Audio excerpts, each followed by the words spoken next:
Bonsoir tout.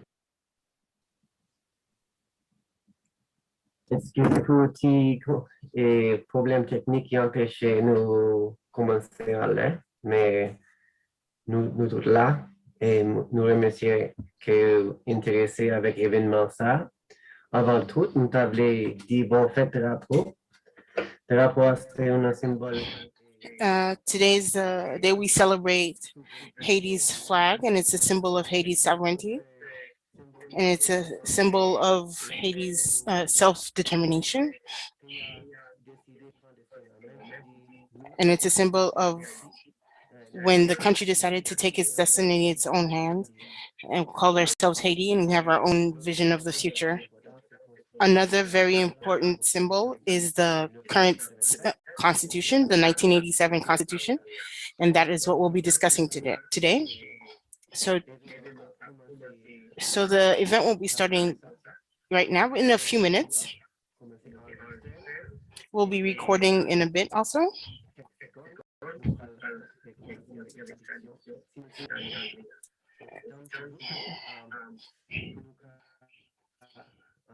There'll also be simultaneous translation into English. And so please give us a minute to cover these technical issues. And I just want to say to everyone here,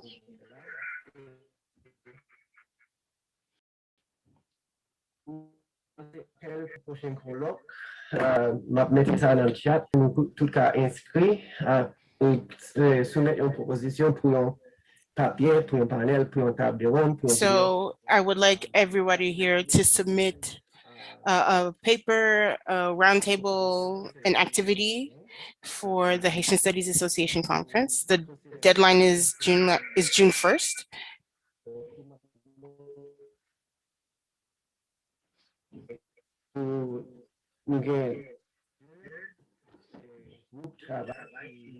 We have two working groups that will be eagerly welcoming people's participation.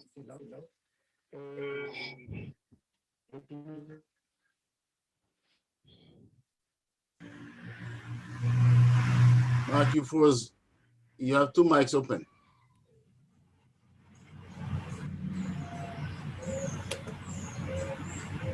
Julio, are you there?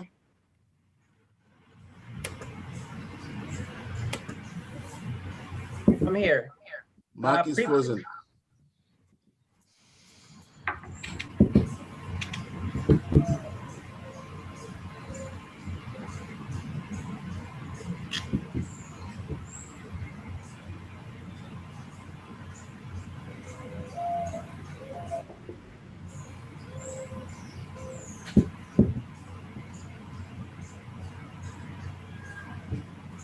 Okay, so whoa.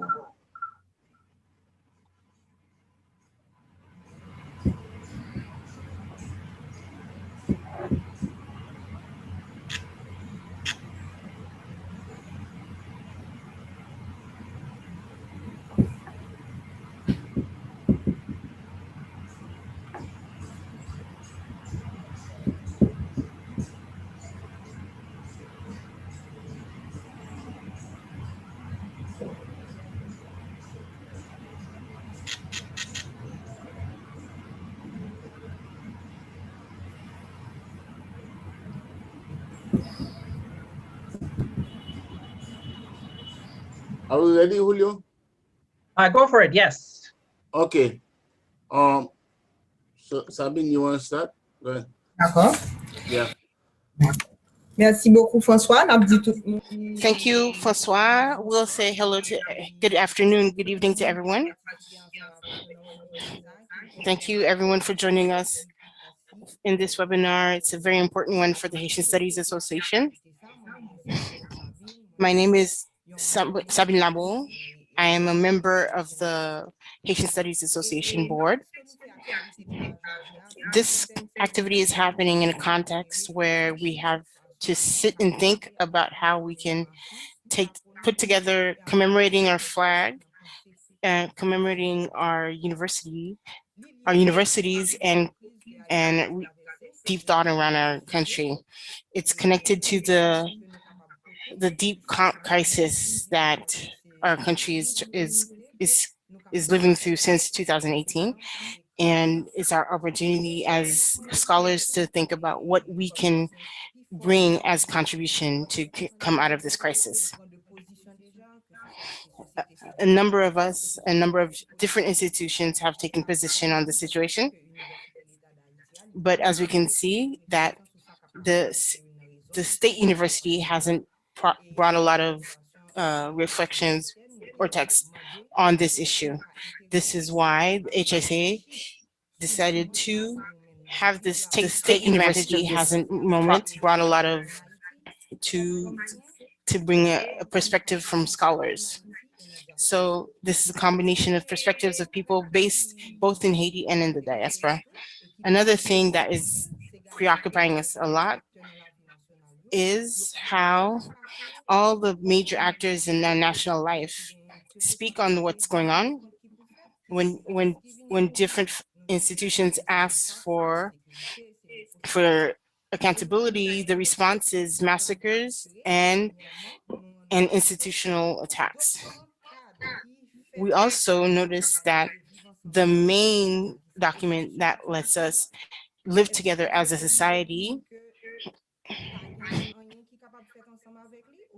is now being spoken of as something that is to be completely rejected, and we have to question whether it's really that the case, what can be done with it, and the people, the institutions, the spaces calling for its changes, are these the most legitimate ones? These and other questions make it a very urgent moment. So we have to sit down and organize ourselves and organize a real new thought and understanding on the Constitution and everything else that's happening in Haiti currently. There will be a debate this afternoon with François Pierre-Louis, who will be facilitating it, who has a doctorate in political science from CUNY, who researches migration, Haitian politics, on transnationalism. Moreover, has published many scholarly texts on Haitian realities in New York, and has served Haiti by working on rebuilding universities after the earthquake, and is a member of the board and is teaching political science at City University of New York. Thank you, Sabine, Madame Lamour, for this presentation.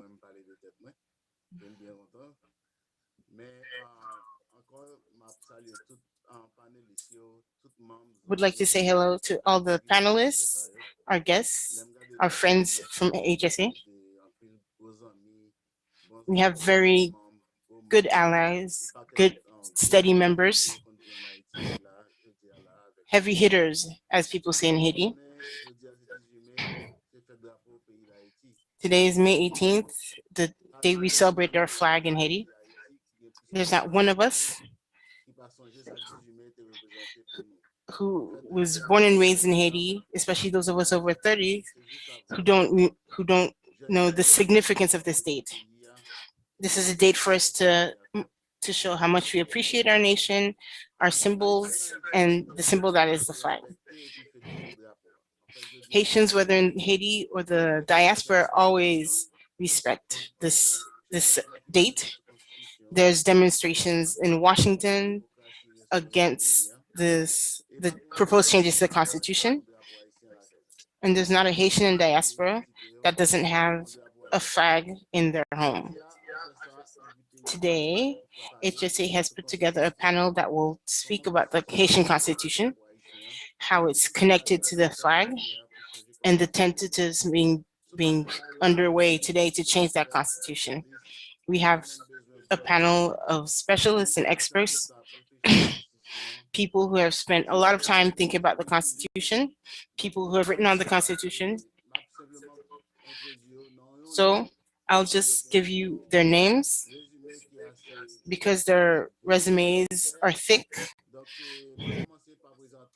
Starting with Ms. Danielle Magral, who's a sociologist, a feminist, and spokesperson for CAIFM, and who worked on the collective working against the impunity with the dictatorship. Memory is something that's very important for a nation. We have Lucien Poffet. Dr. Lucien Poffet is doctorate in law from University of Montreal and is a activist lawyer in Cap-Haïtien. We have the historian and lawyer, Mr. Georges Michel. We know him very well, and a prolific scholar on the history of Haiti and the Constitution, and one of the architects of the 1987 Constitution. So he's absolutely passionate about this Constitution. We have Ms. Chantal Uzico, and also an activist lawyer, and also one of the architects of the 1987 Constitution. So we have people with serious experience around this Constitution. And we also have Mr. Jean-Eddy Saint-Paul, who is a sociologist, a professor at Brooklyn College, a former director of the Haitian Institute. Our apologies for this tardiness. Zoom is awesome, but also when it wants to give you problems, it gives you problems. So without further ado, we're going to go straight to, we will have questions for the panelists. Each panelist has 2 questions, and they each have 5 minutes to answer the question, and then we'll have questions from the participants. Can you please put the questions in the Q&A so it'll make it easier to answer them? We also have a wide spectrum of people from different areas, different fields, different disciplines. Of course, not everyone will agree on the same issues, but it will be a very hearty, very lively debate. So whether people are logging in from Jamaica, from Barbados, from the United States, from Haiti, there's people from everywhere, and we'll see how everyone here on the panel is bringing deep thought to the question of. So the first question we have is for Mr. Lucien Poffet. So every facet of society is against this initiative of changing the Constitution. Professeur François. Yon fois encore m'a dit bonsoir et puis good evening. Bon fête drapeau dans l'occasion 18 mai ça, c'est chaque haïtien qui est interpellé par couleur drapeau nous. Rapidement, forme dit nous moi situé parmi grande majorité qui croit que I am part of the majority who thinks that this initiative to change the Constitution is illegal. That will bring us to an authoritarian regime. C'est pas même nécessaire pour nous parler de ça, non, mais il est urgent que nous agissions pour afin que urgent that we speak on this issue. It's urgent that we act to prevent them from massacring this Constitution after spending 34 years violating this Constitution. So people are talking constitutional referendum. Before we get into the details, I'll talk about one specific thing that makes me uneasy about this concept. I don't see myself in this definition of referendum. And there are three democratic procedures during which you can change a constitution. That can be an assembly, a referendum, or a plebiscite. When you're doing a referendum, there's also an assembly, a constitutional assembly. There could be elected officials and nominated and designated officials, which is what we did in 1987. It's also a plebiscite, which looks like a democratic process, but often leads to an authoritarian constitution. Yo tout simplement With the concocté quelque chose et puis there's no invité peuple à assembly. venir ratifier. Donc, dans And ce so sens, je pense que nous plus nous avons fait nos there's just plébiscites. something Donc, c'est, ils ont where abusé de there's ce référendum, concocted non, mais and pour then même son plébiscite. Et and pour then raison, the on l'autre raison populace qui is asked conforte ça m'a dit, c'est parce to que vote on it, si dans le which is contexte what is gouvernement, happening right now. dans l'article 272, côté on dit dans les 15 jours qui If you suivent look at l'adoption de la présente Article constitution, donc après 15 jours, référendum, non, il pourra prendre un décret loi électorale pour capable avancer so sur within question élection. 15 days Donc, of the ça veut referendum, dire pas même there'll be tenu a compte de decree. issue référendum. Puis son référendum So- qu'a sorti sous oui, qu'a sorti sous non. Mais dans l'esprit, pareil, on connaît c'est pas But référendum since lié. Donc, à dès in this l'entrée, il y a current continué case, pour there's question. so conviction, Donc, moi-même, there's such plus quoi son a plébiscite conviction que going c'est un référendum. in. Mais comme il y a pas de référendum, on analysé côté que nous trouvons qui est illégal. Premièrement, So here's what I find is illegal même si il y a des désaccords, moi, quoi que démarche là, about la this, fait par un this monde qui parle à process. quel pouvoir? Parce que pour pouvoir, First of all, fini the 7 février president launching this 2021. Donc, initiative has no legitimacy un processus qui va avoir un rapport avec la Constitution. since his Deuxièmement, term finished this c'est year un décret on qui February prend pour 7th. invalider la Constitution. Il There's se no trouve que dans la hiérarchie des validity for normes, him il y a un décret pas launching qu'à a invalider la process. Constitution parce que la Constitution, c'est la loi mère du pays. Second of all, Troisièmement, this was launched by a decree, and a yo pas decree prêter le serment cannot d'usage, serment turn qui était over pour a bailler, constitution. consulter puis faire un bagage qui a engagé tout le pays. À ce moment-là, il y a travaillé en tant que fonctionnaire gouvernement. Quatrième bagage, c'est que l'entrée de la Constitution, on a allé dans is that when you look at the Article 284.3, pas là-dedans. Mais dernier it's élément, clear that c'est referendums are not qui a accessible rapport for changing avec the le principe de constitution. la séparation des pouvoirs. Dans l'article 59 de la And Constitution de finally, 1947, là, il posait le principe de séparation des there's pouvoirs. a question Ça veut of the dire, separation of là, powers. par exemple, l'article 150 Constitution, il bail président des pouvoirs limitatifs. Ça veut dire, président, il The y a Article 150 of the current constitution limits the president's power. Même This is what the president can do or cannot do. Likewise for l'article 282, legislative il est clair bodies. pour dire c'est seulement législatif qui a proposé amendement. And À ce so it's moment-là, clear that in the Constitution, only legislative bodies can propose changes to the Constitution. Il y a un crime de haute trahison. C'est pas moi-même qui a parlé, qui a So, défini. according to the Constitution, Constitution qui dit this is a crime of ou tu es là pour treason. te faire respecter la Constitution, pas respecter ou commettre un crime de haute trahison. It's Alors, as stated in the Constitution, if you do not hold up the Constitution, puisque it's an l'État act of prêté treason. serment en article 135.1, il était prêté serment pour respecter la Constitution, était pour faire respecter la Constitution. Donc, violation, ça, si par exemple, la logique juridique, nous avons continué pour dire, là, ça que vous posez là, ça vient mettre l'article 186.1 en vigueur, côté que, on a So what supposé happens now is that Article la Chambre des députés qui 186.4 mettait dans l'accusation. should be solicited at this point, la Chambre. Et deuxièmement, which would call for the Parliament to. À la conclusion, c'est tout simplement pour expliquer qu'on n'a pas besoin d'un régime autoritaire, puisque we're going towards an authoritarian regime. Toutes institutions verrouillées, le pas gain élection, le climat de violence, les corruptions financières dans le système, et puis les gains. So when there's corruption, there's violence. It's obviously the ingredients for exécutif, authoritarianism. judiciaire, tout bagaille autour de lui-même. Voilà pour ça. Voilà. Merci.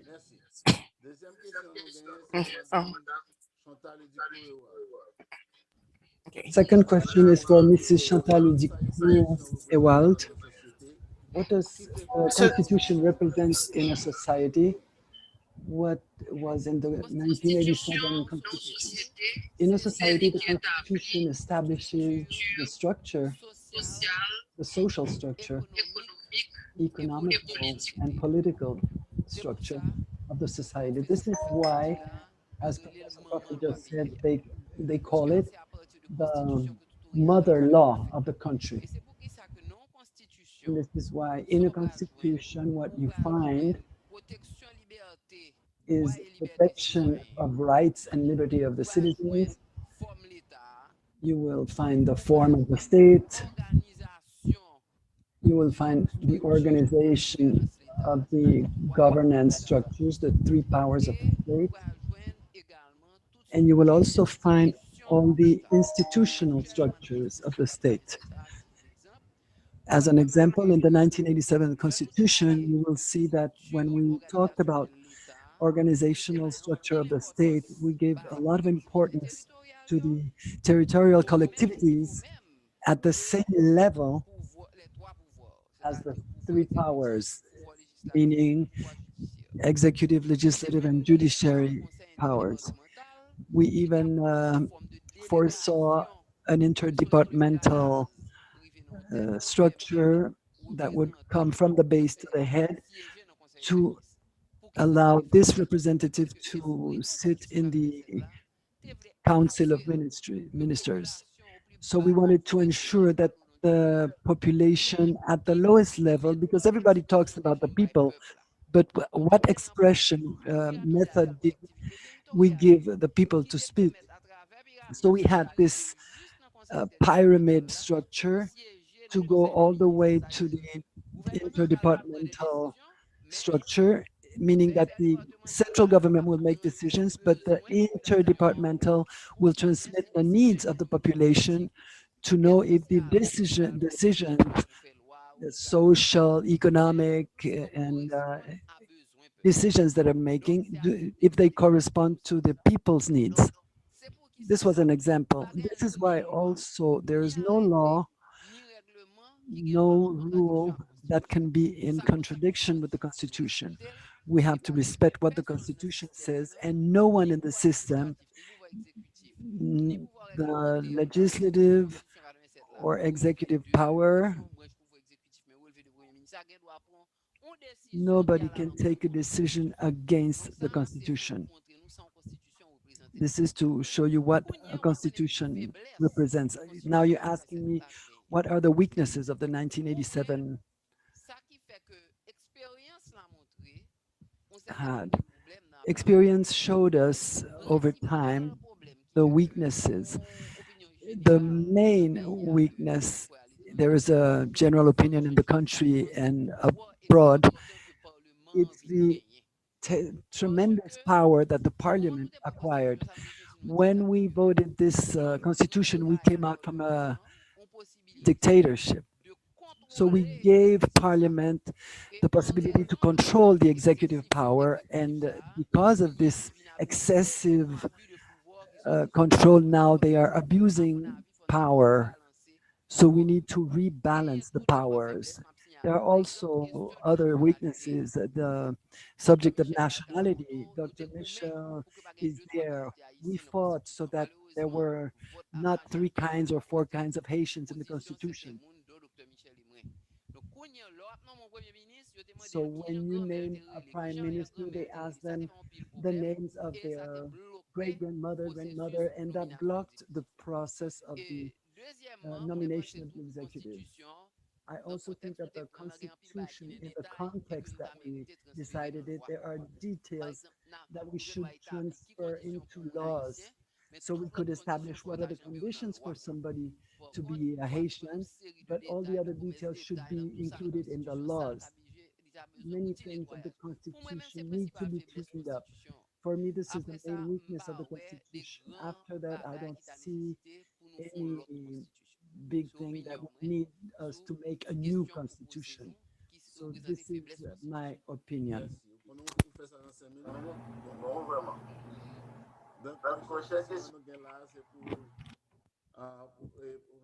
The next question is for historian attorney Georges Michel. If we look at the 1987 Constitution, what political aspects did it have, and what is important for the society today?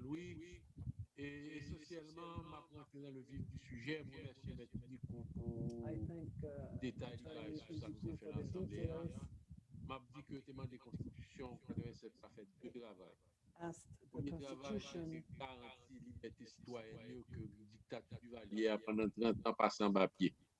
Deuxièmement, The first action was to finish with the dictature of the Duvalier. And also, it was supposed to guarantee the citizens' liberty, and it has done it for 34 years. They say that the Constitution has a certain instability, but I would call it a fluidity that allows that the dictatorship does not return. You can see what Jovenel Moïse is doing right now. He wants to make a dictatorship. C'est Constitution François Duvalier 1964. Président de tout He pouvoir. wants to return to the François Duvalier Constitution of 1964. The president owns the police corps, the parliament. He can make referendums. There's something important. They deleted the Senate of the Republic, and the first thing that Duvalier did in order to establish his dictatorship, because in 1959, the Senate revolted against Duvalier, and they denounced the violation of people's rights. So the Constitution is doing another work, which is getting rid for Haiti of the power sickness that we had in Haiti. The 1987 Constitution has lasted 34 years, the longest in the whole history of Haiti since Jean-Jacques Dessalines, and it can still be used. I think that President Moïse, he wants to establish a dictatorship, to give the power to a friend of his and then come back. And there's a lot of power balancing factors that they took away. The prime minister, the Article 7 and 7.1, they allow the government to put people in exile. And what Haiti, that Haiti could forbid Haitians to have a visa to come to Haiti. They have taken out the fact that they give the president and all his ministers an impunity, right to impunity. The president can kill 1 million people and they can steal millions of dollars, and no law will apply to them. And this is unacceptable. It is what they want is an authoritarian constitution, and I am denouncing this right now. When I heard Ambassador Boshi-Tedmon say that it was to reinforce the democratic institutions, it's not true. I feel like laughing in his face. They are clowns, monkeys, and I'm stopping here. As to my judgment, I'm asking the Haitian people to stand up against this action, because this constitution represents a guarantee for everybody. I still have 1 minute. I still have 1 minute. I just presented an article that says that the fact that Jovenel Moïse says that he can change the constitution is a lie. President Vincent did the same thing in 1935 when he changed the constitution of 1932 to make a dictatorship in 1935. And if this were true, each time you want to change something,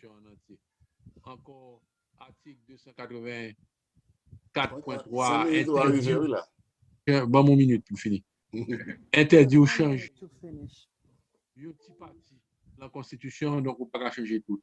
Ensuite, the law forbids you to change a small part of the constitution. You cannot make any changes.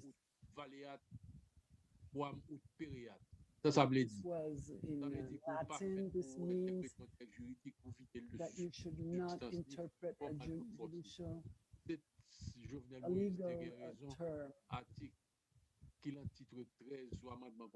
article in the title 13 in the Constitution shouldn't be there, and as Attorney Lucien Prefet said, and I salute him, the decree of December 2020, where he allows himself to change the constitution. It is anti-constitutional in itself because the Article 150 of the Constitution doesn't give President Moise to do that.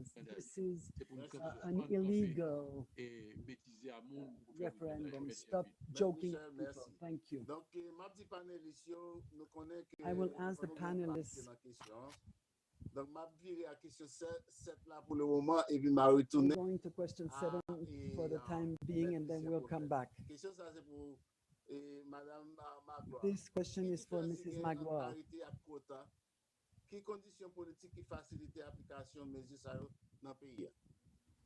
Merci. On va maintenant juste faire une petite réaction rapide. I just want to comment very quickly to the relevance of this debate, to talk about Jovenel Moise's illegal constitution is important because people have to understand, me explained what was in the 1987 constitution, because we have a very young population. Most of the people haven't read the 1987 constitution. And so Ms. Dicou's intervention was explaining the whole process was very important. Another thing I want to add is that when we speak to the weakness, is that the 1987 constitution spoke a lot to political parties. But still today, we still haven't been able to really structure really solid political parties that would help us really ensure different institutional representation in elected politics. So to the question on quotas, so just to do a refresher, in 1986, April 3rd, 1986, a group called Femmes d'Haïti, Haitian women, called for women's participation in democracy. There were a number of propositions. There was a number of conversations with the Constitutional Assembly to talk about gender equity, to talk about family, where only the married couples and families issued from married couples were protected. And the protection of childhood and the elderly. So when there was the amendments in 2011, there was a proposition to add gender quotas.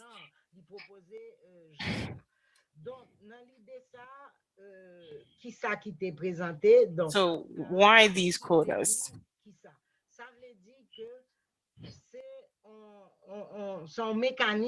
It's a mechanism for a public policy mechanism which seeks to reduce inequality when encouraging certain people's participation in different institutions who are usually not represented in decision-making spaces.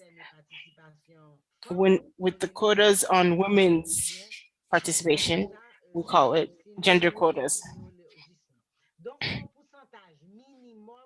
It defines a basic minimum for women's participation, and it wasn't something that we invented here in Haiti. It's been a bit of a global consensus, and part of it, and it's been studied that with this minimal amount of participation, it creates a critical mass that changes institutions. So this strategy is chosen in light of a modern society, a modern state, which is supposed to respect the laws, respect citizens' equality regardless of gender. And so for a state that works for everyone to be able to speak to the decisions that impact their lives. So for gender quotas around women's political participation is an important element in building an inclusive democracy. In terms of parity, it's a question of the same amount of women versus men in any given space. So this proposed constitution by Jovenel Moïse, so it talks about a lot of room for women, young people, and for the diaspora. But when you take a closer look at the text, there's no real specifics, and there's no real mechanisms to actually apply any kind of questions. And it talks about gender-based violence, but only within the family. The gender quota has been put aside, but and talks about parity, but there's no tangible or concrete discussion of it in this proposed constitution. So what's changed as we document the women's participation and the changes to the laws over the last 20 years. So all of this has been removed and there's no longer a true requirement. Instead, it's shifted to a hearty suggestion. So part of the progress that was made. So one last thing. There was a law voted in 2009 on domestic labor. Talking house cleaners, cookers. This proposed constitution undermines that law. This law had its limits, but made the essential step of recognizing these people as laborers. So this has been eliminated by the proposed constitution. So as my colleague George Michel has demonstrated, it's authoritarian nature. So you can't expect that it defends people's rights in general and women in particular.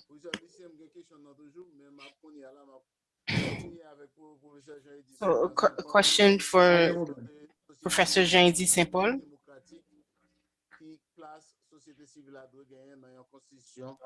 What So in a democratic society, what role does the Constitution play? Thank you, François. I'm saying hello to everybody. Before answering the question, allow me to make a little introduction. Today is May 18th. It's a double importance and symbolic date. It's the day of the Haitian flag, a very hero woman that died to give us this land called Haiti. The project Malouk Change is inscribed eroding the sovereignty of Haiti. I want to thank Haitian Studies and all the colleagues participating in this discussion panel. The question you asked me, François, is a good question. I will answer that a country cannot live in democracy without the engagement of the actors that are in the civil society. It is a space, an open space. In Haiti, after the dictator Jean-Claude Duvalier in 1986, the political actors that participated in the elaboration of the Constitution, they created a state for the participation of the civil society in the processes and elaboration of the 1987 Constitution. We should never get that there was a complete process that landed into the elaboration of that constitution. So I need to specify for the audience, a civil society is not monolithical. It's not everybody or all groups that take a position in the space that we call civil society, that have in their mind to work for democracy to move forward in a country. So this is a space where there's a series of actors that are struggling to defend their own interests. Many times these actors don't have no connection with the interest of the population. From 2001 to 2004, there was a group of the private sector that was directing a movement called the 184 movement. They called themselves civil society. They had a new social contract for the whole Haitian population. Before Jovenel Moïse came with his caravan for change, there was André Aped talking about the caravan for hope. So we're not mentioning this kind of civil society in this situation. To elaborate the 1987 Constitution, the actors were very careful to make civil society an important actor in this process. Contrary to President Jovenel Moïse that chose five good of his friends to write the referendum project, we can see that in 1986, things were not done the same way. So people that were thinking about writing the 1987 Constitution, they were doing things differently. Since the beginning of the process, they invited the actors of civil society to say their word and to participate in the process. Mrs. Chantal Idikou-Evald and Mr. George Michel, who were constituents, who were writers of the Constitution, they will back up what I'm going to say now, because they were part of the group that made this. Before voting that Constitution, there was a committee that was in charge of choosing the people that were going to form. And as Mrs. Idikou said on Radio Métropole, they were elected writers and appointed writers by the executive power, but that came from several organizations of the civil society, syndical, patronal organizations, religious sector, human rights, women's rights.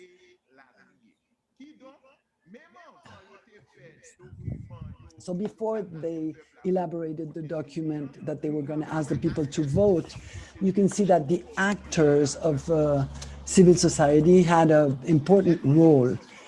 But when you read the 1987 Constitution, you can see that they did not neglect talking about the role of the civil society to reinforce democracy in Haiti. There are a lot of sections and articles in the 1987 Constitution that create a space for civil society. I will only cite one text. At the beginning, introduction of the Constitution, they implicitly talk about the civil society's role. It said, the Haitian people declare this constitution to establish democratic so that all political currents will have their voice heard and that no one can touch the rights of the Haitian people, to give the whole nation the strength that it needs to take away all authoritarian. And we will make only one law in our language, in our culture, and then so that we can find education, health. And so if we only stay in the introduction without analyzing some articles, the idea of the writers of the Constitution, so no change can be made without the participation of civil society. The introduction begins with the Haitian people. Sociologically,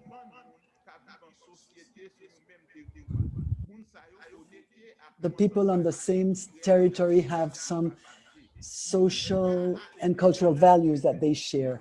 A people goes beyond a government. it goes beyond the mass that we use in the popular vocabulary, but the actors of economic actors. So the people does not only mean the mass of people, the mass of population. It includes everybody with no distinction of class or color, white, black, brown, whether you're rich or poor, whether you have education or not. I will finish in 30 seconds. Whether you have a formal education or not, you are part of the people. The notion of the people, as we find it in the introduction of the 1987 Constitution, means that everyone, whether you are in political, private, or civil society, you are part of the world. The introduction of the Constitution accentuates the rights that we have to obtain training, education, and health. If we review all the things in civil society, they always put the, so the 1987,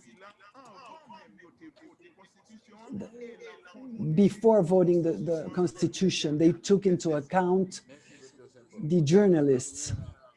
So we're going to go back to Dr. We will Poufet, go back to Dr. and their Poufet. question is, with this crisis going on, What political article? what were the political gains from within the 1987 Constitution that can help us unblock things as they're going on now?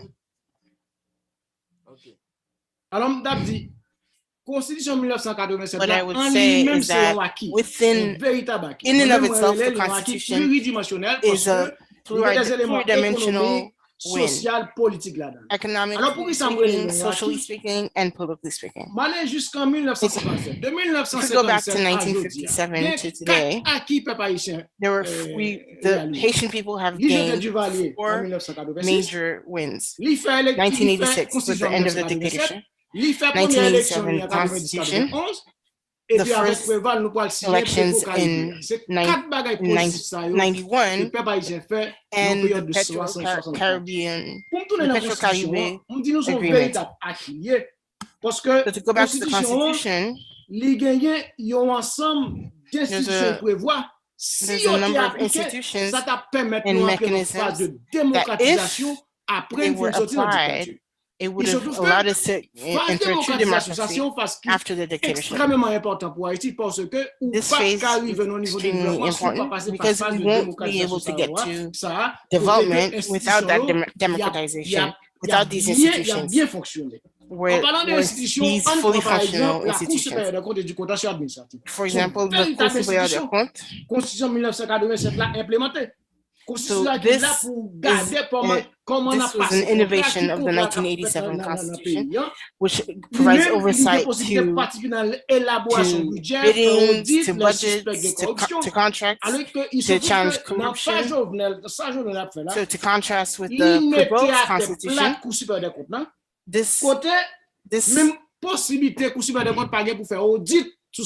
so there's no, so it loses all its power, not even the power of audit.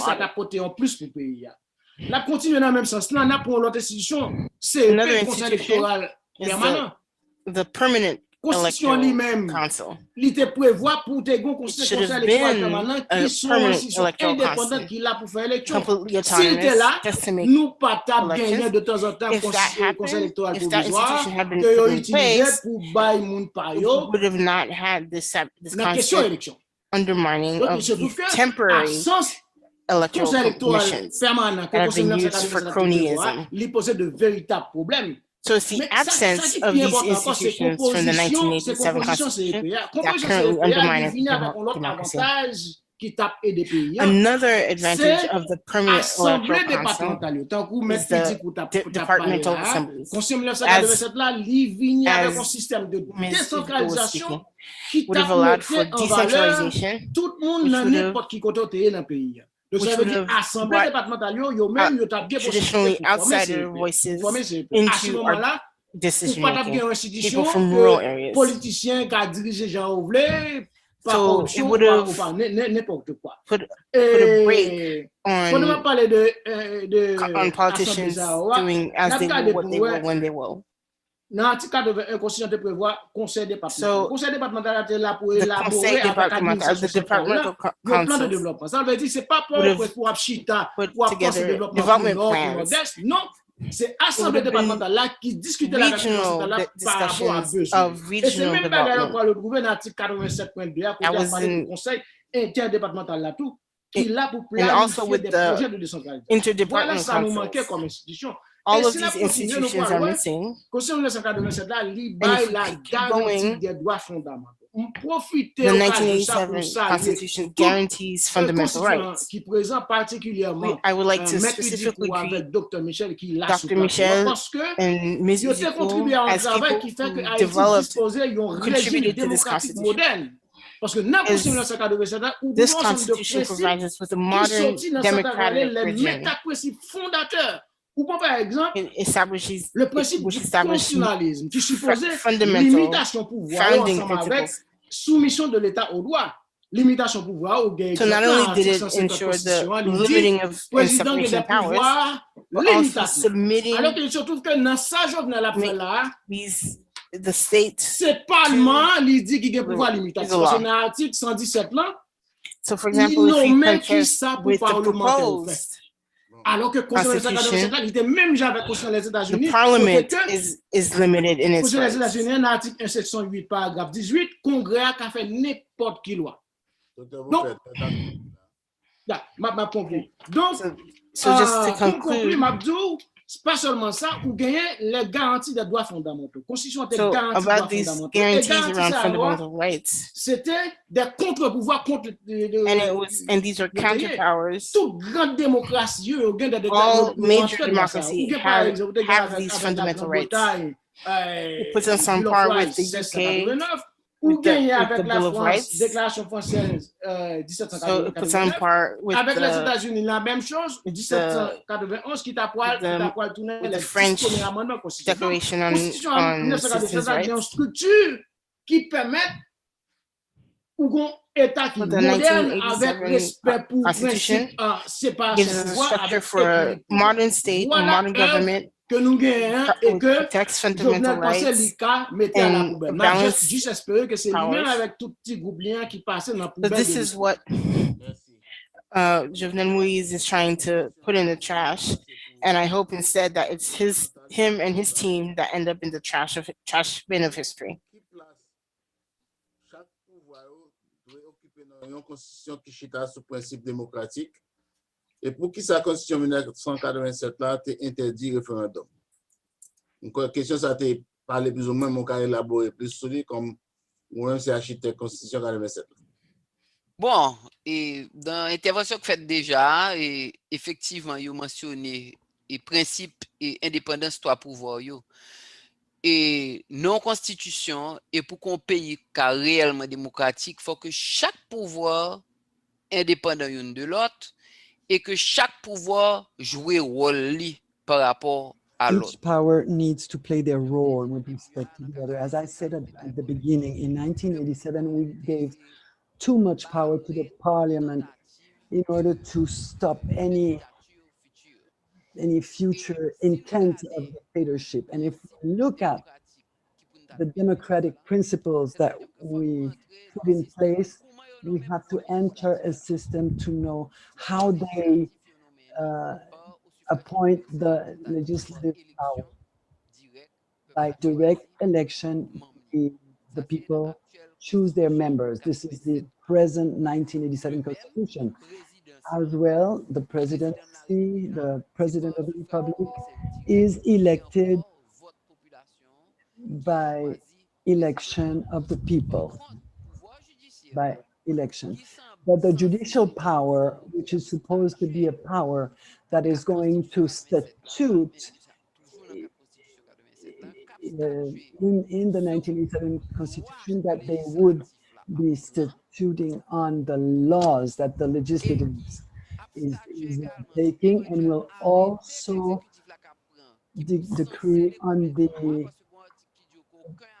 decisions that the president would take. No decision of the president can be contrary to the, so the judicial power is there to sanction, to punish when there's a case on the base of a law or a decree. They will decide who is right, who is wrong. So if somebody raises the inconstitutionality of the decision, so the Court of Cassation will have to decide. In the amendment of 2011, they create a constitutional council that would statute on the constitutionality of the laws. So the Court of Cassation gives that power to the Constitutional Council. So in the project that is circulating, they have transformed themselves into a Constitutional Council. So essentially, the three powers are separated. In the 1987 Constitution, the President of the Republic could not choose judges. The Parliament could not choose judges. It tells you, so for a judge of the Court of Cassation, it's the Interdepartmental Council. This is again the principle of decentralization. So we thought so much that the local governments, you people that live in the States, you know the importance of local governance in the decisions. So the judges of the Court of Cassation were chosen on a list presented by the interdepartmental councils. They would send the list to the president, and this is where the president had to choose them from. And for the judges of the tribunals, it was the communal councils. So for the peace tribunal, it was the communal section assemblies. So we managed that the population itself, through an indirect choice, they would send the names of the people so that the executive could choose for them to become judges. They took away completely the influence of the judicial power from the executive power. There's something in the States that is called second balance. So the three powers have to be autonomous enough and act with enough autonomy, one with regard to the other. So if one power does a misuse, the check and balance is one controlling the other in order to balance the governments, the democratic governments of the country. So I'm going to be real fast on why the referendums was forbidden in the 1987 Constitution. Dr. Michel wrote an article on the weekend. President Vincent in 1935 came from a democratic constitution to make an authoritarian constitution. So that's why he stayed 11 years on the power. So when we made the constitution, we forbid the referendums because this is what allowed President Vincent to stay in power for 11 years. So Duvalier came again with the referendum so that he could have his lifelong presidency and inherit it to his son. This is why the 1987 Constitution came back with the forbidding the referendums to protect the country from this tendency of dictatorship that our governance have in Haiti. Tony Prophet just said, if they voted what is circulating, the text that's voting now, the legislative assembly, they have limited the power of the legislative assembly. So everything else would be, they're limiting the power of the legislative assembly in the benefit of the presidential, and the presidential is executive, not legislative. Thank you. Dr. Saint-Paul, Est-ce que nous avons considéré So, question for Next Dr. Saint question for Paul. Dr. Saint Paul. Could we Can you consider the can diaspora we consider as a the diaspora as being a judicial category without there being a national debate on the question? So to answer this question, it's important for us to clarify that this question of diaspora, if we go back to the origin of this term, it means scattering or dispersion. So in Western modernity, it refers to the scattering of Jews exiled from Babylon. And it says a narrative in the Bible. So the Jews were being persecuted and dispersed worldwide. So today we find Haitians everywhere in the world. Even when I was a child in Haiti, people talked about the homeless Jew. So today, because of the political, social, economic instability in our country, we also Haitians have been scattered everywhere in the world. So after the earthquake in 2010, there's Haitians now in Brazil and Chile. All these people who are not in the country have left for different reasons. But everybody's been put in the same bag called diaspora. So to go back to the question you asked, and when we read the 1987 Constitution, there are some provisions for Haitians born abroad. But diaspora in and of itself isn't a judicial category within the 1987 Constitution. It's not mentioned in the Constitution, and I'll tell why. Because it's not really yet a real judicial category. So what we call diaspora is Haitians living outside of Haiti. So these people have different skill sets, different professional, different visions on how politics is going down in Haiti.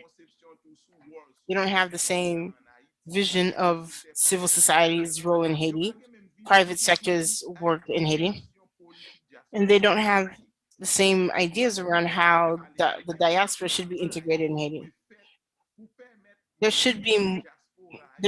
There needs to be much more work done for the people that we call the diaspora become a legal definition. There has to be a dialogue though between Haitians in Haiti and Haitians in diaspora. It's not because we have a ministry called Ministry of Haitians Living Abroad that we can say that there's an actual legal or legal status for diaspora. There still needs to be a lot of work to be done so that this diaspora can have a legal status. That's also a question that we must ask. Who are we calling diaspora? Who is not diaspora? Like for example, I did all my studies in Haiti.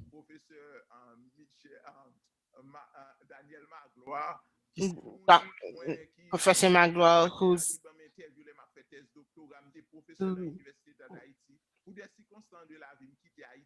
so I did my PhD in Mexico, and then from Mexico I came to Haiti. Am I a diaspora? Am I not Haitian? Even if I should get the U.S. American nationality, would I no longer be Haitian? What about my children? What about my grandchildren? Are these people no longer a part of the country? These questions, who is somebody who claimed another nationality, is this person no longer Haitian? What about their children and grandchildren? When we decide to make a country for real, there should be a huge inclusive debate on these questions I raised here. only with a deep, extended national dialogue. So this is a conversation to be held between Haitians in Haiti, Haitians living abroad, and what the legal status of these people should be. And it's not a president who could decide by himself with 5 cronies to put together a document without any conversation with anyone else. So just to make people believe that the diaspora should support this constitution because they'll make diaspora believe that they can now have become elected officials. And if we actually discuss these issues with the diaspora, Haitians living abroad, it's not clear that these people want to change the constitution. There could be amendments to the constitutions to cover what the diaspora needs. So to conclude, so within the national conference, it could come to light that the constitution needs amendments for there to be a legal status for the diaspora. And what would be the best method or strategy or technical process to improve the integration of all these Haitians that are living abroad. So for now, there's an exclusionary term calling people diaspora. They're excluded from a number of bodies, and their role is just sending funds. Michel, qui pays qui gagne une constitution qui semble avec Haïti? Ou sous mute? Ou sous mute? Okay, so which constitution looks like Haiti's constitution? Thank you, Professor Pierre-Louis. You know I'm not used with this technology. Thank you. I think that there's about 30 countries in the world that have constitutions similar to Haiti. I won't go into more detail. There's the United States, parliamentary, like in Israel, in Germany, in the Caribbean. The presidential one gave us dictatorship, so we left it. This will never work in Haiti, where the parliament has all the power.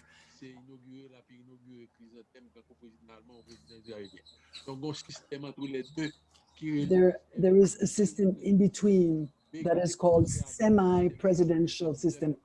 They had started with 2 countries, started with that, Germany and Denmark, Austria and Finland started with this. We got inspired from the semi-presidential system because it represents the advantages of both systems. It has the advantages of the presidential system because you have a president of the republic that is elected to represent the state stability that is away from the political responsibility of every day. And he is responsible vis-a-vis the parliament. The semi-presidential system allows all the accommodating. I just made an inventory on the internet with the Wikipedia, French and English. There are many countries that have the same system as Haiti. In America, we are alone.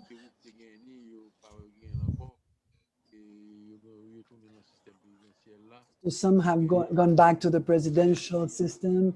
16 countries in Africa have that system. 6 countries in Asia, 8 countries in Europe. I will cite some examples.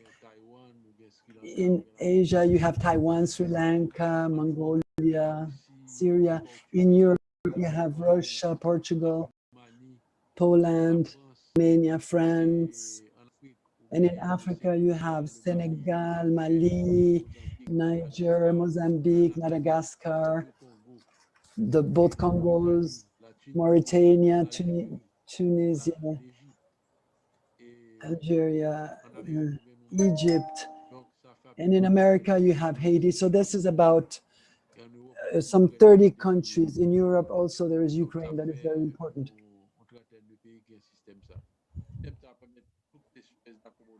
So this system allows you to organize a balance between president and prime minister. If the prime minister have too much power, it will continue, the president can continue having his power. We saw that with Préval, Martelly, and Lamotte, and Prime Minister Séan. So they work to protect the president. So the semi-presidential system gives you a lot of balance in the powers because it doesn't give the president all the power. I am saluting Dr. Lucien Poffet and Jean-Eddy Saint-Paul that made emphasis on the fact that in the Jovenel Moïse government, all the power is in the president's hand. This is unacceptable. Some people have called this like the wrong system. I think the semi-presidential is the most adapted for Haiti. We cannot go back to the presidential system because we will go back to dictatorship. The parliamentary system will not work for us. So we must remain in a semi-presidential. What can we do to fix that?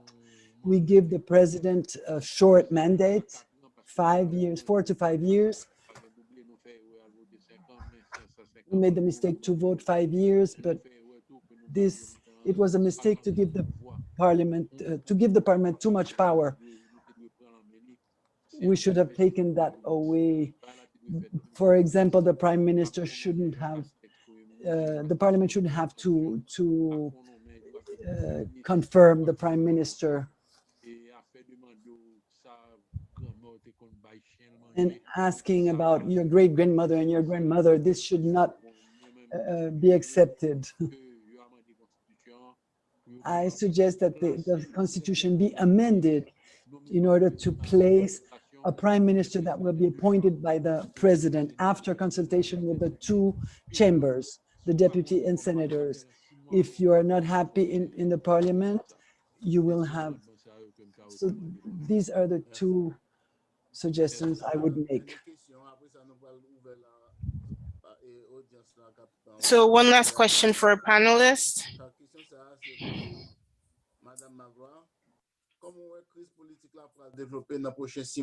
So Madame Magloire, what do you think, how do you think the political crisis is going to evolve over the coming months?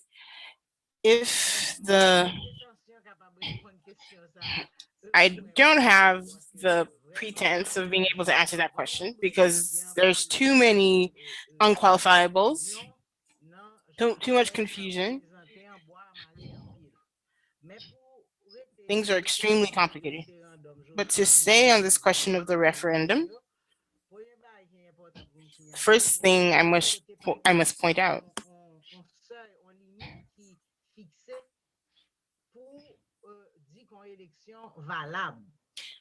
must note that there's no threshold for electoral legitimacy. And so no matter how low the actual participation in electoral turnout, so it doesn't annul an elections. There's no limit in that sense. We must say though, there will not be a clear popular participation, whether in referendum or elections. Now, if the government does not hold the referendum because it's not obvious, despite all the propaganda,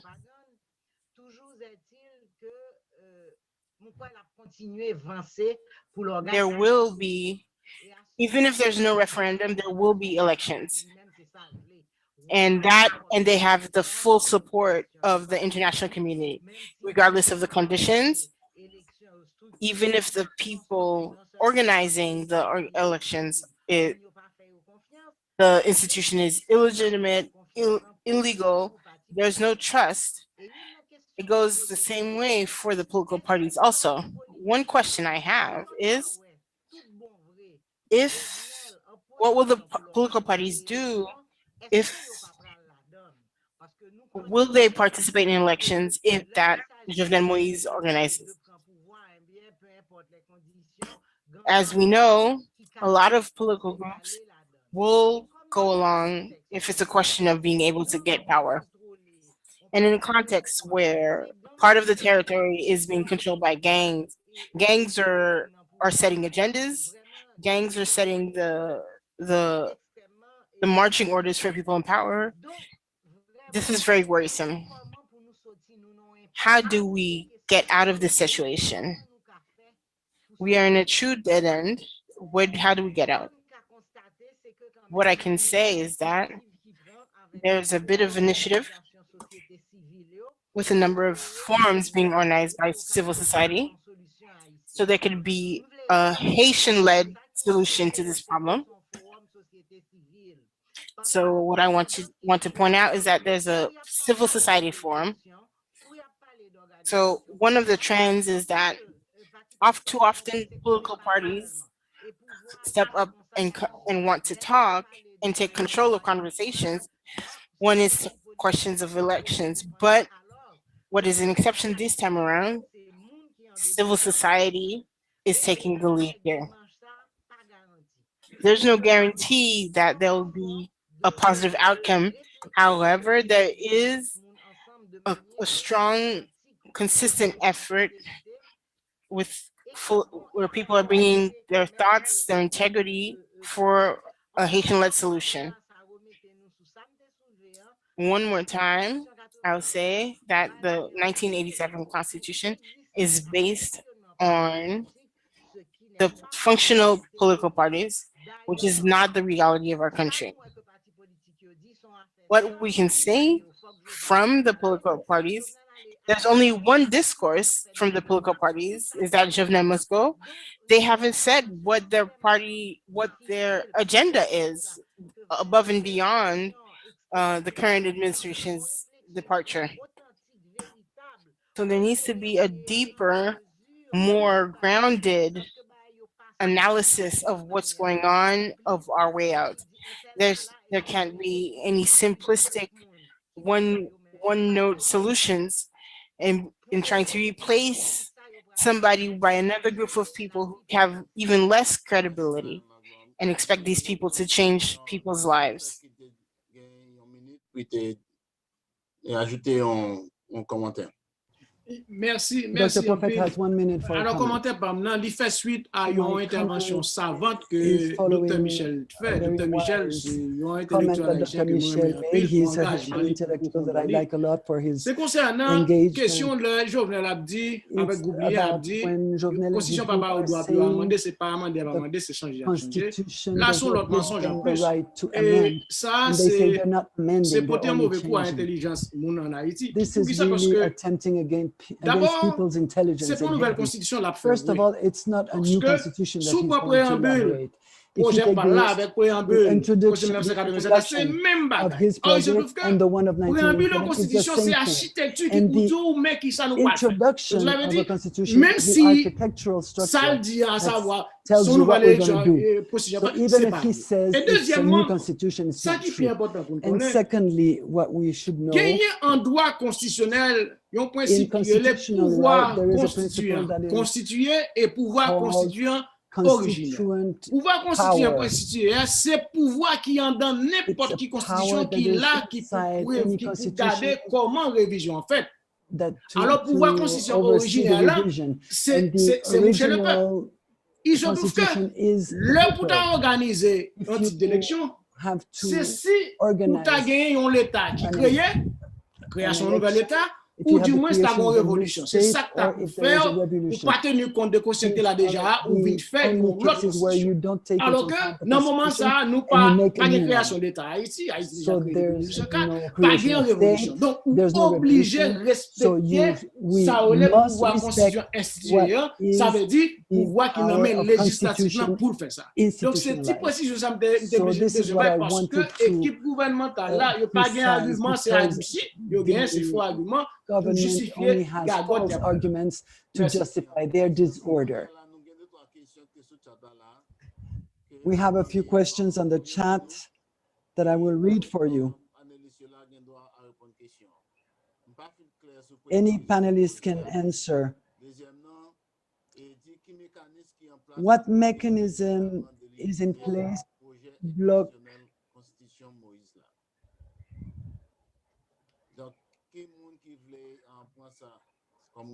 Who wants to take this question and answer it?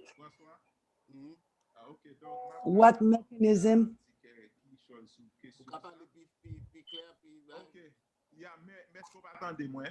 Do you hear me? Okay, what mechanism is in place to block and legally delegitimize the project? I think that the mechanism that we can use to delegitimate Jovenel Moise's anti-constitutional project. In all countries, you have to have elites. The elite in itself, if you are an elite, the light in you cannot be put under the table. You need organisms to take their responsibility. In this panel, we have university professors, we have feminists, we have meaning people that are militating for human rights and actors of the civil society. You have journalists. There is a specialist in law. So I think it's important to have this kind of debate to invade the public space, because the government of Jovenel Moïse, they are very strong. Not only Jovenel Moïse, all authoritarian regimes are strong in propaganda, in political propaganda. The other day I was looking on Instagram where they satanized the 1987 constitution, where they were saying this wasn't good and this wasn't good. So I think we have to be very smart, where we are in a dictatorship that are in a process to be established. As I said in a conference, a dictatorship is not established only in one way. October 22nd, 1987, Duvalier was not a dictator yet. He put in place legal mechanisms in order for him to become a dictator. This is the same thing that Jovenel Moïse is doing. So when there is propaganda, you must have counter propaganda with scientific answers and a rational analysis. So whether it's intellectuals in Haiti or abroad, to commit to use the social media and give conferences on Facebook, on YouTube, and write articles in the papers and animate and invade the public space to ventilate and show the different things that are positive in the 1987 Constitution, as we're doing right now, and also show the dangers that are behind the project of referendum of Jovenel Moïse, which is anti-constitutional. I will make a little follow-up on this. We are all militants. We were in Haiti. We struggled for the 1987 Constitution to be established. One thing that we realize now is that from 1986 to 2006, there were the political means for the people who were struggling. But nowadays, it's like it's a weakness. We have no political means. The civil society is still there, and they don't agree with what's going on in Haiti. So many people that go into the streets, the religious sector, Protestants, the judges, the ladies, all kinds of people.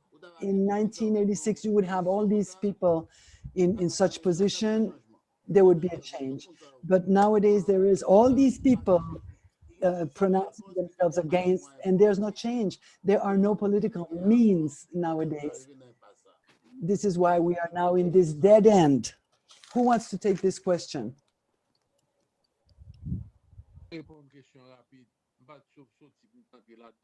I want to answer fast. I wasn't planning on doing that, but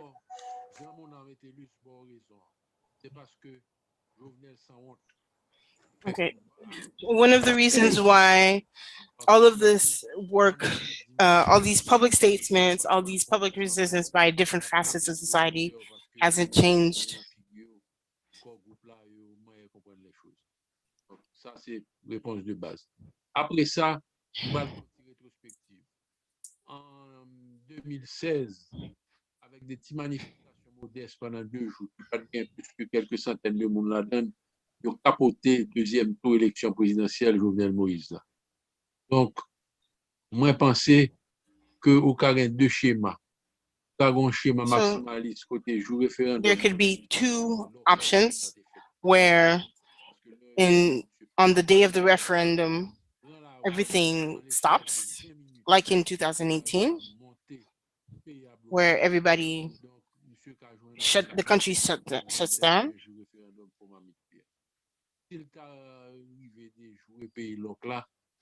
If there's a referendum that happens anyway, it could happen that also that there's a referendum, but there's absolutely no one that votes, like it happened in 1985. Whether we look at referendums under Stigno-Vincent or referendums under Duvalier, they've never been a democratic process.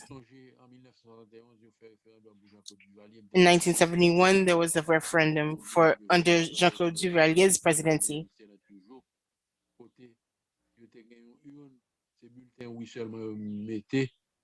So there were urns that were obviously stuffed. I was invited directly to participate in this kind of fraud. I got out of it because I was a minor.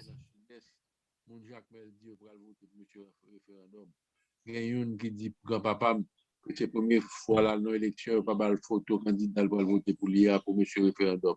Mon camion pas. The same happened. My grandfather was a witness of similar situation where people commented on the oddities of these processes. So Ms. Magua, so just to add a point, there's a very different context between 1986 and today. There's a number of mutations, and we haven't been studied enough to really understand them. There's a demographic factor that's changed in terms of the youth of the population, and in the question of transmission. The hopefulness, there's a number of political deceptions, disappointments have undermined the hope. So after the fighting for 86, fighting for 87, the different coups, the massacres, we resisted. So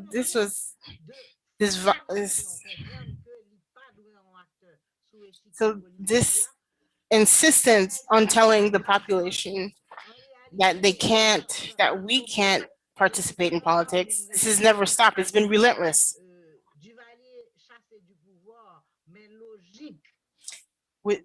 Duvalier was removed from power, but the logics of Duvalierism are still active. So the ideologies, the practices are the same. To add to that, we have to really keep account the effect on the effect of the earthquake, the impact on the population.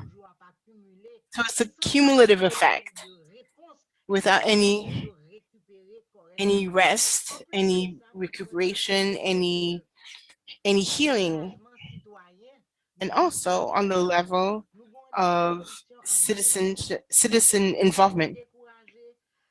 A lot of people have given up. A lot of people have left. A lot of young people, for all kinds of reasons, namely because they see there's no future today. And then we have the fact that the institutions are completely dysfunctional. All the bar associations that the superior courts, all of them made statements on the end of Jovenel's mandate had no effect.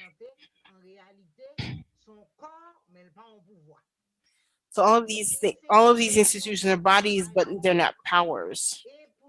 And these are questions that we have to look at.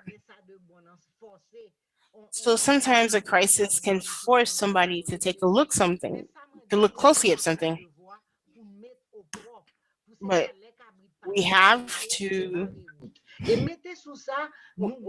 really go back to the drawing board, and so we're not closing the gate after the horses have left.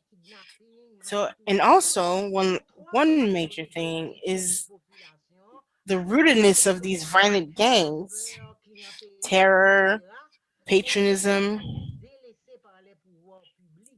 and a population that can never turn to the state or public institutions for support. All of these things come into the difficulty of the impact. Not to mention the work that the authorities have done to atomize the statistics. So you don't hear, there's certain voices you don't hear anymore. So you hear about violence on the roads in the cities. There's certain categories of society that you never hear about anymore. You don't hear about rural residents anymore. You don't hear about peasants anymore. So what is the impact of all of this on them? We haven't heard anything. So these are questions that we should be worried about. So it's as if these questions aren't theirs to be discussed. There are no channels anymore that we've let fritter away.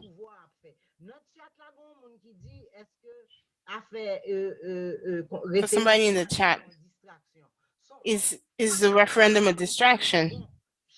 I don't think so. I think they really want to change how power works, but it's also something that makes people hyper focus. Yes, it should be discussed, but not just that. We should talk about the Constitution, as the colleague said earlier, to counter propaganda, to counter the propaganda from the government, and remind people of the spirit of 1987 while we talk about its weaknesses, because it's a human endeavor. And we can also, say that there's some things that worked, something that didn't. But more fundamentally, it's of our desire as a nation to find solutions that are specific to us. And here is where we have to, push back against the international community, which, as a habit, never lets Haitian processes go to their term. So when every time there was a conflict, they've stepped in to control it. Whether it be the departure of Duvalier, the coup d'etat against Aristide's departure, wonky elections, the international community is not responsible, is not primarily responsible, but since they're always there to undermine us, it sabotages our labor. Parce que moi-même, je pense que faut pas que nous pas une mentalité de défaitiste. Et il y en a pas essayer de blâmer, c'est comme si c'est faute pas nous, sans nous pas regarder le contexte national et international là. Parce que le complot contre Haïti n'a pas commencé depuis 1986, c'est commencé depuis l'Haïti pour l'indépendance en 1804. Et ce complot, ça a continué toujours en différentes formes. Mais cependant, je crois que j'en dis, il y a une résistance. Regardez-nous même en Haïti, depuis toute situation, il y a des gens qui prennent un avion qui quittent, il y a des gens qui laissent un domaine, mais nous étions là quand même. Que il y a choléra, que il y a un coup d'État, que qu'on y a la Covid, est-ce que nous comprenons? Moi-même, je songe Miriam Merlet, qui est un bon ami, qui est mort dans un tremblement de terre là, pas vrai? Ou bien Georges Anglade, donc une série de monde qui ne perd du tout, qui ont même contribué un peu à la société haïtienne, non? Donc ça veut dire que nous n'avons pas que perdre beaucoup de pas nous tout. Donc c'est pas une question de comme si que c'est pas nous-mêmes qui pas travail, mais qu'on ploie plus fort que nous-mêmes dans le contexte ça. Et chaque fois qu'on a tentative ça aujourd'hui, vient une situation côté que diviser le monde et puis blâme pour ça au faire tout. Donc on croit que merci un peu, on croit que un peu mon capitaine de là, où est son sérum mon côté là et bah et c'est pour ça que n'a un peu courage et un peu en solidarité parce que c'est un gros bagage qu'on a fait là, présence là qu'on y a là. Nous gagnons une question qui t'est posée là sur est-ce que un système fédéral pas avoir plus bon. There was a question about if a federal system would be better. I don't know if Mrs. Udiku could talk about that. This made me smile because this was a debate around the 1987 Constitution. We wanted so much that all the departments be developed and evolve. This was a debate at that time.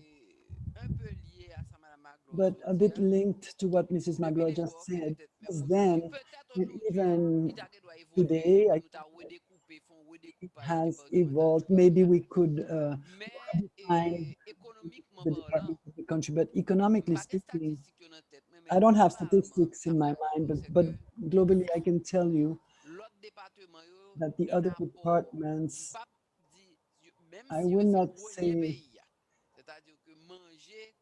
even if the food that we're eating comes, if it doesn't come from abroad, it comes from the peasants. It is produced by the peasants in the rural areas to the big cities, but they do not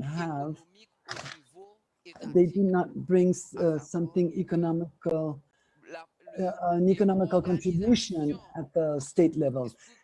I mean, the structural organization that is necessary for a department to have institution in place to administer the departments in an autonomous manner, to have revenues in order to function. As we speak today, I don't think that the economic level of the country can support this structure. Although, on the other hand, since there is a tendency that the Haitian doesn't want to pay the state, there has never been a real effort to democratize the tax payment. So for the Haitian mind, the tax is an abuse because the state doesn't give them anything, at least in their eyes. Even if the state gives some things, there is free school and free university, but for the Haitian people, in their eyes, the state provides nothing. So if you ask them, they will buy cars, but they do not, they buy cars, but they do not give us anything. So we should look at maybe if we change the system, wouldn't it be better for the functioning of the country? I noticed that each time somebody comes from an area, they're very proud of the place where they're from. So the people from the north, and I couldn't say yes or no, but I think that the fact that the different areas have a certain pride and an identity that they have, it would be good maybe to make an experience and see if we allow a territorial division or a territorial entity to have a certain autonomy to see what the results would be. So maybe it could work. Let me tell you an example. It's not a federal system, but this example is taken in Haiti. It is an autonomy that the commune has by the laws and the constitution, but the central government has never allowed the communes to exert their autonomous laws. They always try to have the commune submitted to them. Everything has to go to DGI. When you have to take the money that belongs to the commune, you have to go to the Ministry of Interior. I will come back to the example. So everybody is talking about the Delma municipality as a division. Let's take this as a division. Let's say when you talk about federalism, there is a division.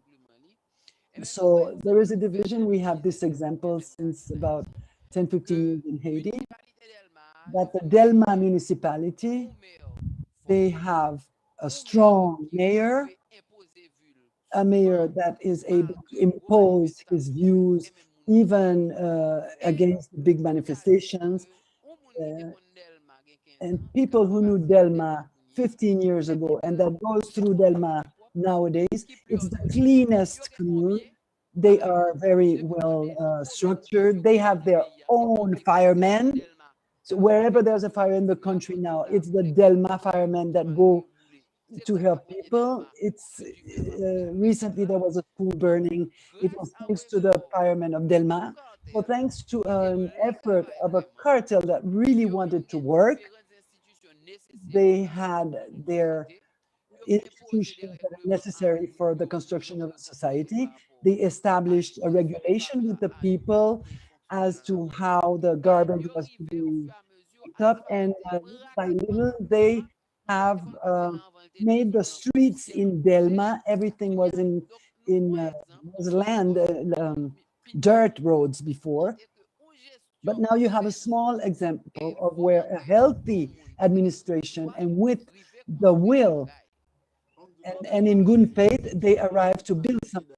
Everybody is studying Delma right now. It has been, everyone is studying the Delma commune. And as a lawyer, I can tell you that when this mayor just arrived, I had clients that were companies that are in that municipality. When he started sending the invoices of taxes for them, they were yelling.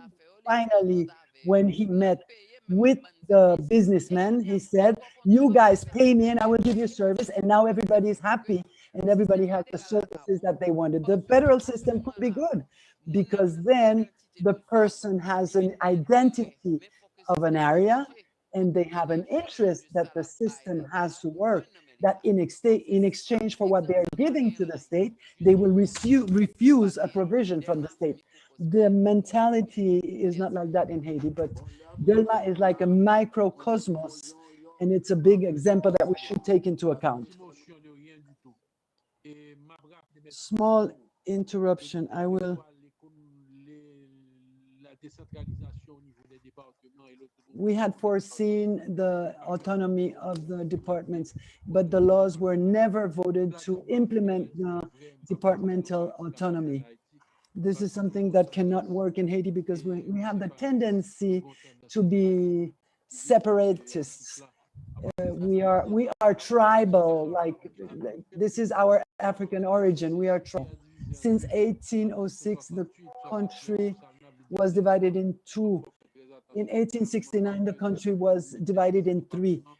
I am in favor of the autonomy of the departments that are included in the 1987 Constitution, but was not applied. I just mentioned about the federal. Et pour moi-même, Bayota a marché si Constitution 1987 a été appliquée. If the 1987 was applied or implemented. So when you look at the power that they have,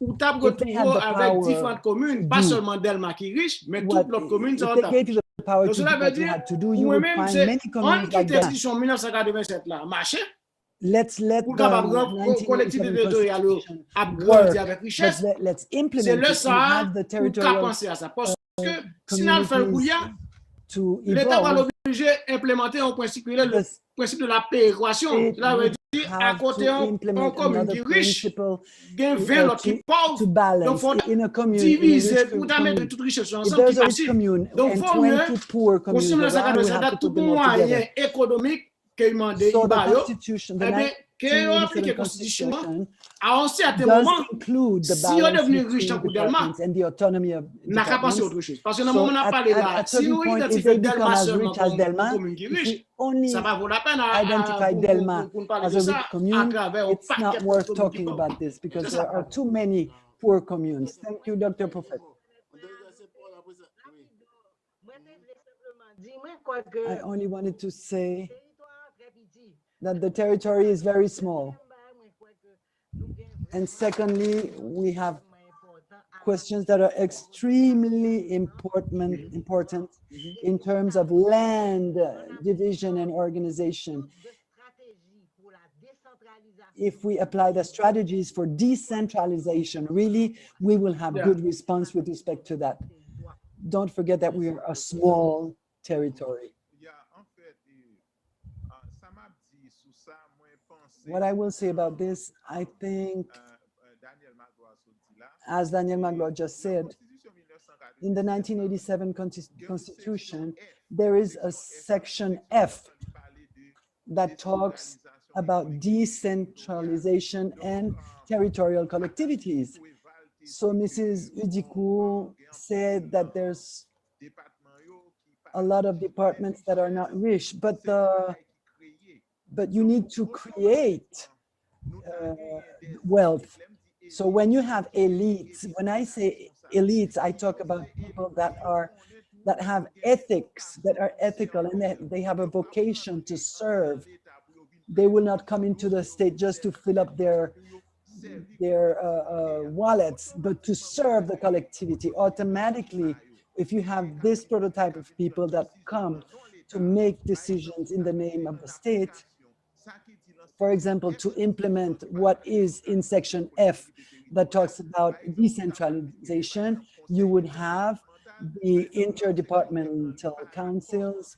In section F also, it mentions how the central state has the moral obligation to put a certain amount of services, hospitals, schools, and factories, and create jobs in the department. So many of these departments would start generating wealth. So I think we can always reflect on the federation, but I don't think that it will be the solution. It's applying, implementing the clauses of the 1987 Constitution that were never applied. This is how I see it. Thank you, Dr. St. Paul. So I would like to thank all our panelists, Madame Magloire, who's in Port-au-Prince, Dr. Michel, Dr. St. Paul, Dr. Prophet. Thank you, everyone, for this wonderful discussion. Thank you, Mark Schuller, the president of Asian Studies Association, Julio, the techie. Thank you, everyone. We'll hope that throughout the year, we'll have more debates like this one is on such an important topic that needs to be discussed so thoroughly, and so many others. It's always a pleasure to hear you speak, Madame Magloire, on Radio Quisqueya. So courage, keep up the good fight. And we'll ask Ms. Sabine Lamour for final comments. Thank you, Francois. Thank you, all the panelists. This was this debate and discussion met and exceeded our expectations and what we wanted to share with the whole of society on these issues that we're facing today. Thank you. Thank you for the panelists. Thank you for the participants and everyone who helped make this day possible today. Thank you very much. See you next time for another debate. Happy Flag Day. A few announcements. So there's call for paper for colloquium. May 31st is the deadline for